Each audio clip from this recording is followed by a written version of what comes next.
ఈ మధ్యకాలంలో చాలామంది వారి క్రియేటివిటీని ఉపయోగించి పలు రకాల ఫన్ క్రియేట్ చేస్తున్నారు. నిజానికి మీమ్స్ క్రియేట్ చేయడం అంటే అంత సులువు కాదు, అదొక ఆర్ట్. ఇది వరకు కేవలం ఫన్ క్రియేట్ చేయడం కోసం వీటిని వాడుతుండగా ప్రస్తుతం వీటి కోసం కంటెంట్ క్రియేటర్లు అంటూ కొత్తగా తెర మీదకి కూడా వచ్చారు. సోషల్ మీడియాలో ఫన్నీ మీమ్స్, ఫన్నీ వీడియోలు అంటూ తరచుగా అనేకం హల్చల్ చేస్తున్నాయి. ఇక మరోవైపు ఈ మధ్య కాలంలో చాలా మంది వారి క్రియేటివిటీ ఉపయోగించి పలు రకాల ఫన్ క్రియేట్ చేస్తున్నారు.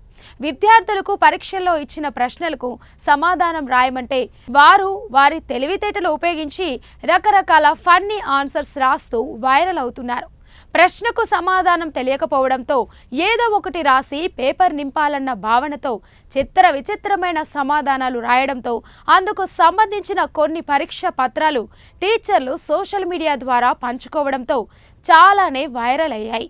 ఇక ప్రస్తుతం ఇలాంటి వర్షన్ సమాధానాలు క్వశ్చన్ పేపర్ ఒకటి వైరల్ అవుతుంది. ఈ క్వశ్చన్ పేపర్లో 3 ప్రశ్నలు అడగగా వాటికి ఓ స్టూడెంట్ కళ్ళు తెరిపించే సమాధానం ఇచ్చాడు. అందులో మొదటి 2 ప్రశ్నలు ఒకటైతే చివరిగా ఉన్న 3వ ప్రశ్నలో సమాధానం మాత్రం ఫిక్స్ అంతే. ఇక ఏ ప్రశ్నకు ఎలాంటి సమాధానం ఇచ్చాడో ఒక్కసారి చూసేద్దాం.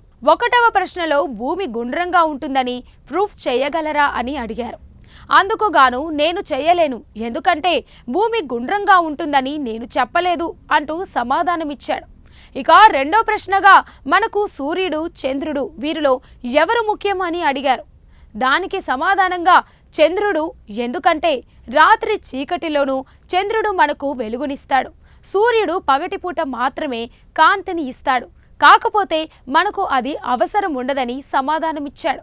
ఇక చివరి 3వ ప్రశ్నలో 3 ఫాస్టెస్ట్ కమ్యూనికేషన్స్ ఏంటి అని అడగగా దానికి A telephone, B internet, C women అంటూ సమాధానమిచ్చాడు. వీటిలో చివరిగా ఉమెన్ అన్న దానిపై చాలా మంది స్పందించారు. స్టూడెంటా మజాకా అంటూ కామెంట్స్ చేస్తున్నారు.